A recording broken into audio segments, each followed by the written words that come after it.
You got to be conflicted. Like you Conflicted? You No, want no. Fields. No. So I'm actually perfect. But then No. with Russ, there is zero confliction.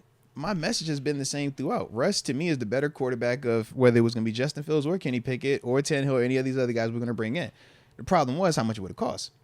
Now the money is out the window, and this is why I kept kind of saying how I would when we would talk about it. Like, throw money out the window. Just tell me talent-wise, who do you think is better? Russ, Fields, Pickett, and all these other dudes? To me, Russ is the starter. It don't matter if it's open competition or not. Russ is going to beat out Justin Fields in my eyes. But I look at it as, I see it going two ways. If Russ is able to do what he sees it as, well, then we'll be extending him at the end of the year, and we'll have our quarterback for the next 5 seasons. Real, like, best case scenario. Next 5. I don't see it being longer than 5 personally, but that's kind of like my mindset with it. yeah, maybe 3, 4 more realistic. You know what I mean? Yeah. But worst case is, I feel like Justin Fields is my long-term.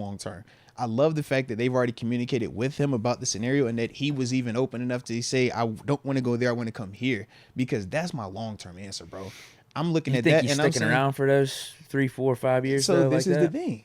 To plan for 3, 4, 5 years, I don't know, but I can plan for right now. And what this year tells me is this: you're going to get a chance to learn from Russell Wilson.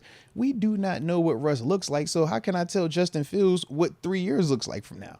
But what we do know is this: you come in with the right mindset, bro, you're going to, number one, get a chance to learn from a Super Bowl champion, a guy that has been to 2 Super Bowls, a guy that has already had the $100 million contract. Anything that you say you want to do as a quarterback in the NFL, outside of winning MVP regular season, Russ has accomplished. Everything that you need to learn, you're following this cat around, bro. He's already the ultimate good guy. He is going to be willing to teach you as well, man. So your job, learn everything you can this year. You're going to compete as much as you can every single day in practice. Every single chance you get out there, you put something on tape. I don't care if it's in practice. I don't care if it's in training camp. Whenever you touch that ball, you make all of us know why you are here. And then at the end of the year, bro, if we don't love what we seen from Russ, I can easily give you the little bridge contract that we saw Mitch Trubisky take. And that gives you the new opportunity. Now that you've already sat in here for a year, now you get the opportunity next year, first dibs, because if I was drafting a first rounder, I'm going to want all the traits that you got. Which first round quarterback coming out next year do I love more than what I'm going to get from Justin Fields if he was coming out next year? Because we're not. Which draft are you talking about? The Shador draft? Yeah, the Shador draft. Because this know. draft is already happening, right? We know we're not taking the guy right now to that extent, but it's like in next year's class, I'm like, bro, if all I can go off of is the 4 seasons that I've seen from Fields and he sits all of this year, I still feel like, man, that's just as nice as anything coming out in that first round. Well, it's the Mitch Trubisky play. It's Exactly. the Jameis Winston play.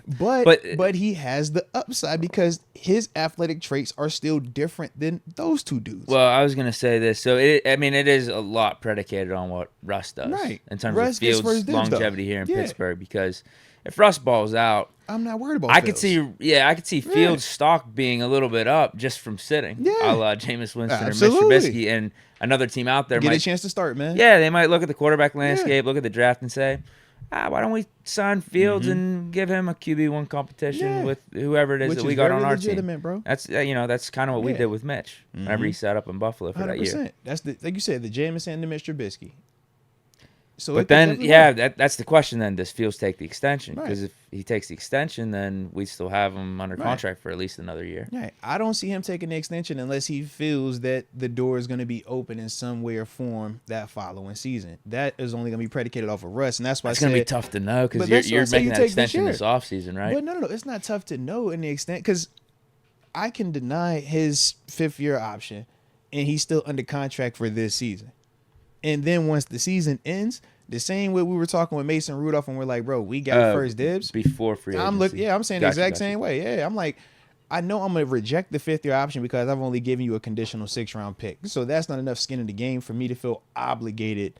If it was a 1st or a 2nd rounder, it's like, yo, if you giving up that type of capital, you almost got to pick up that option to justify it, to see the 2 years. But I'm like, with this, I'm like, bro, you're not tripping. So you play this year to see how he's gonna react. If he's cool, we're cool. If he's tripping, cool, bro. We ain't tripping, bro. It only costs a 6th-round pick. We're gonna go get something in the 1st round. He's got to be cool. He wanted to be here, so that's my thing. And I'm like, he's already told he's the backup. And once again, for Justin, it's like you have a quarterback in front of you that once again has very similar traits to you. big arm, got legs, right? Not the biggest in terms of a 6'4", 6'5" quarterback either. So in terms of how y'all see the field, it's going to be similar. So when you're watching film with him and he's saying, bro, I can't look over this 6'5" tackle. I got to shuffle here to look between this guard and tackle spot. That's something he's going to be able to tell Justin. Hey, Justin, I know you like to drift back, and then because you know you super athletic, you do this whole here, now you want to jump over here, do you get back over here? And Russ going to say, hey, no, bro, you ain't got to do all those big movements. You can just slide right here, step up here, and now you right to where you need to be. Cut out the waste of movement. Because he does have a lot of that. Now, it works because of how athletic he is, but he does put himself in some bad positions because of the athletic ability. That's what we would say as like rushes when you're going against those type of dudes. They get themselves in trouble at times. But it's like Russ is going to be able to educate him on, yo, this is how you escape. Who is giving him them nuggets in Chicago? He's teaching himself essentially them nuggets in Chicago. You're right. You know what I mean?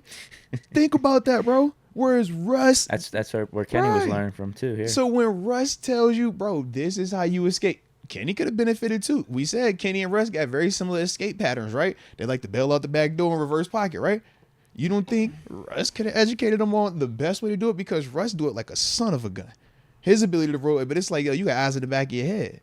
But it's something clear that he sees or feels that he's going to be able to communicate to Justin Fields. And that's the part where I'm looking at Fields. The same when we talked to TG and we're like, yeah, he does have all the intangibles, legs, arms. He has all this stuff. But can you put it together? This is the best case scenario because he doesn't have the pressure to having to put it together by week 1. Your clock, in terms of if I'm talking to Justin Fields, is, bro, I need you to be ready by the end of this season, bro. I need to see what that looks like by then. Can you master the stuff that I'm seeing Russ do? Russ is going to be teaching you, what Russ is going to be showing you. I need you to pick up all of that. Now, if you develop faster, great. If you could do it in training camp, great. But my goal, my vision with you, when the season ends, I want it to be that decision where I'm like, boy, should I really extend you, bro? I feel like you ready. Or do I still with this real quick? All right. But that's like perfect scenario how I see it kind of playing out. Yeah. The reason I brought it up is because you were talking about, Fields basically being the franchise guy, winning the Super Bowl, all that type of stuff. It's just, I feel like it's so predicated on Russ because you're seeing the reports out with like Steelers and Russ, how they view this, even though it's, even though it's just a 1-year deal right now, they're viewing this as more of a long-term thing. I know talk is cheap right now, but if they're viewing the Russ thing, it's like, all right, so how long is Fields going to be sticking around though? But you got to see how the whole season plays out. That's my thing, and it's like, bro, it doesn't hurt even if they decided prematurely to extend it. Without I think it would be a great move for the Steelers. Right. I don't know if he'll be open for it, but if he is, then that is definitely an option. But we won't know that until obviously more information comes out. But the one thing that we do know, and the reason why I do feel so good about both here, is the fact that the communication has been there about what the hierarchy is in terms of the room. But more importantly, knowing that Justin Fields, after all of the dust settled, he said no to them other teams and yes to us. It wasn't like we just sent them there, because that can also feel different. If he was just getting shipped here and he didn't want to be here, I'm over here like, bro, I don't think that's going to happen, bro. You know what I mean? But knowing that he decided to say no to 4 other teams, bro, that's the part where it's like, clearly you see something about what we have that makes you feel good about your career, because you're betting your career on this move. I mean, you get sent to the wrong spot, bro, you could be about this thing. It's a draft for every year, man. Yeah, you saw the market obviously wasn't as hot as what people were expecting with Fields. Absolutely, bro.